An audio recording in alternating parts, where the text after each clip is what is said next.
Hello po sa inyong lahat mga ka-crypto. Ako po si Pinoy Crypto Trader. At sa video na ito ay atin pong pag-uusapan dito ang mga limang meme coins na kailangan daw po nating bantayan. At ang mga ito ay nagkakahalaga ng below 40 digits 1 na presyo. Kaya yan, murang-mura po ang mga meme coins na ito. At ayan, bago po tayo magpatuloy ay nais ko lamang po munang bigyang linaw ang aking disclaimer kung saan ang nilalaman po ng video na ito ay hindi po ito isang financial advice.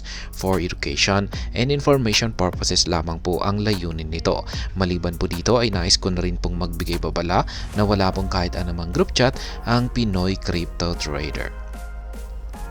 Yan, the meme coin market is fast attaining maturation and here are 5 tokens in this asset class to watch out for.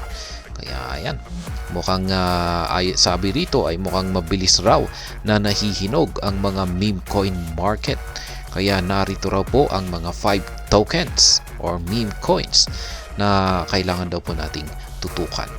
Since the success of Shiba Inu became visible, many crypto innovators believe they can follow the same template for growth to create new projects with community backing. This underlying motivation to make a difference has led to the launch of numerous meme coin on different blockchain networks today. Kaya yan, yung naging tagumpay po ni Shiba Inu ay tinularan po ito ng maraming mga crypto innovators. Yan, hindi lamang po si Shiba Inu, maging si Dogecoin. Mas nauna po itong si Dogecoin. Tapos pumapangalawa lang itong si Shiba Inu. Yun nga lang kasi yung pagkakaiba nila ay itong si Shiba Inu ay mas malaki po yung kanyang naibigay na gain. Ayan, at talagang ipinapakita po nila na ang meme coin ay pwede po talagang lumago. Ayan. To help potential investors get started with exploring the meme coin world, here is an overview of 5 of these tokens with prices under 40 digits 1 to watch out for. Kaya ayan, sa mga bago lamang dyan na gustong mag-invest sa mga meme coin, ay narito raw po ang 5 recommendations ng The Crypto Basic. Ayan, ng mga meme coins na nagkakahalaga ng under 40 digits 1. Ayan, ang unang-una po rito sa kanilang listahan ay itong si PoSwap or PO.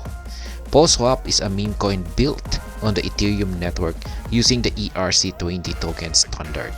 The token powers the PO chain ecosystem, aiding transactions and serving as a governance token for its ecosystem. Kaya yan po si PoSwap. Yan, isa po ay isang gawa po siya sa Ethereum network. Kaya gumagamit po siya ng ERC20 na token standards. Kaya yan ang tawag po sa kanyang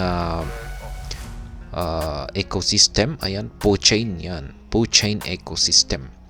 Kaya ayan, ang Po ay nagsisilbi na rin pong governance token ng ecosystem na PoChain. Po is one of the meme coins that boosts a relatable utility, making it a viable asset to watch in the long term.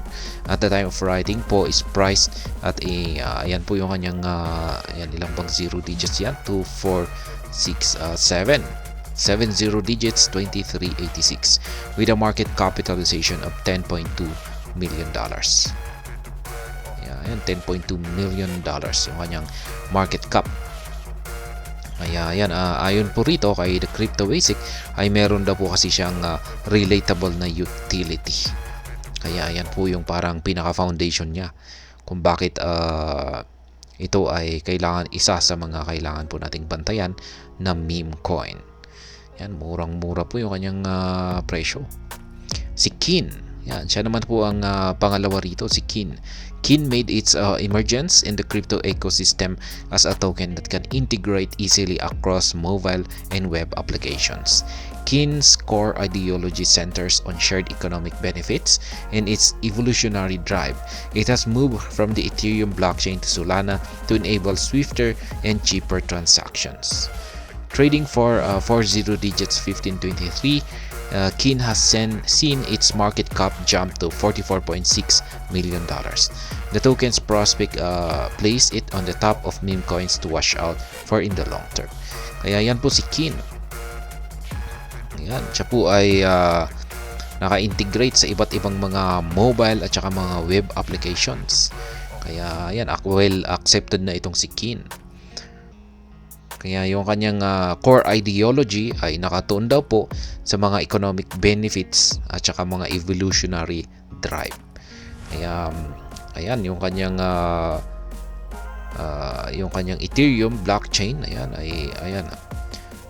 Ethereum blockchain to Solana, ayan, to enable swifter and cheaper transactions. Kaya ayan, siya po ay lumipat mula sa Ethereum chain papunta sa kay Solana para mas magiging swift daw at saka cheap yung kanyang transactions. Kasi yan po kasi ang problema rito kay Ethereum. Ayan, nagkakaroon po siya ng problema ng network congestion, tapos ang mahal-mahal pa ng kanyang transaction fee. Kaya yan, lumipat po si Kin kay Solana kung saan ay mas maganda po, mas cheaper yung transactions at saka mas mabilis. Kaya dahil dyan ay mukhang mas maganda na ngayon ang Kin dahil sa kanilang paglipat kay Solana.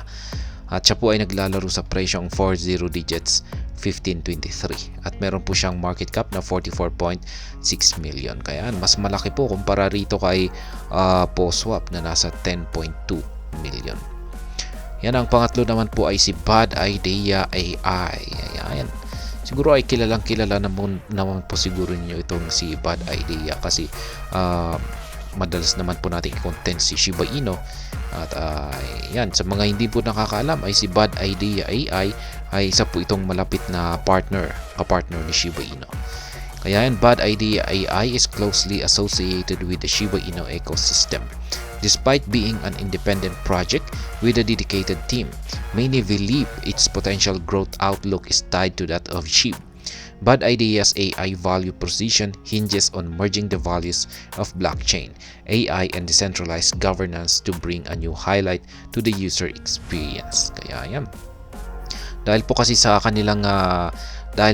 malapit na kaugnayan ni Bad Idea AI kay Shiba Inu ay maraming naniniwala na kapag lumago itong si Shiba Inu ay hahatakin po niya itong si Bad Idea AI. At ganoon din po si Bad Idea AI.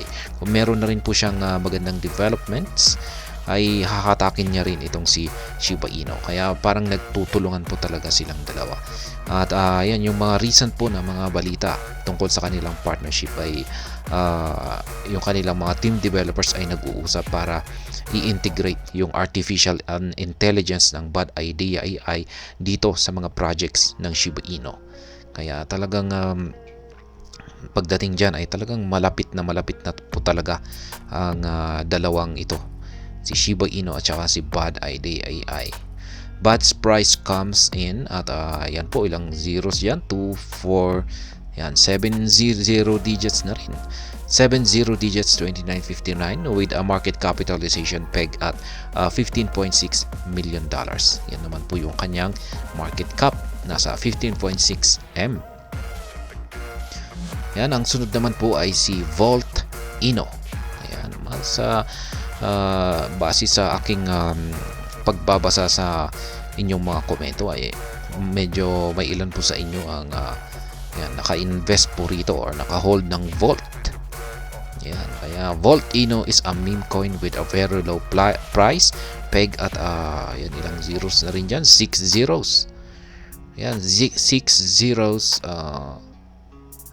tama ba? Ayan, 6 zeros, 3778, but with a dedicated community with a total supply of, ayan, ang laki. Ayan, ilan ba yan? Million na to, billion na to, 69, ayan, trillion. 69 trillion volt yung kanyang total supply. At least mas maliit pa rin ito kumpara kay Shiba Inu. Kay Shiba Inu nasa 500 plus yung kanyang total circulating supply.